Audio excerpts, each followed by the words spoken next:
Prometimos que íbamos a hacerla corta, entonces más que nada les agradezco que estén aquí, amigos, parientes, gente que nosotras queremos mucho.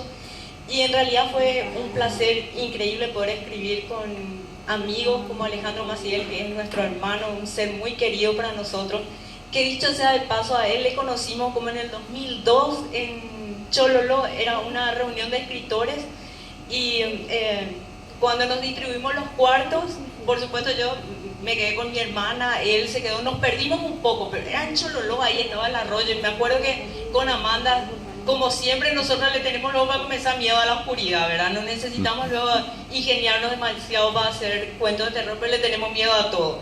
Nos acostamos, me acuerdo, y dijimos, bueno, vamos a acostarnos y listo. Apenas nos acostamos, ella ya vio algo oscuro en la pieza para que hoy coma la desastre, ¿verdad? Para nosotros era un bombero. Salimos corriendo de ahí y aquí le encontramos a Alejandro, que él en realidad no cree en nada, mentira que él cree, pero es el primero que se suma a los desastres. Y él luego ya vio el bombero, ya salimos a buscarle al bombero ahí a lo largo del arroyo. Guau, le íbamos a encontrar, aparte que nosotros nos moríamos de miedo, ¿verdad? Y bueno, supongo que eso ya hacía presagiar que alguna vez iba a cumplir el sueño de escribir este libro. Y les agradezco muchísimo que estén acá.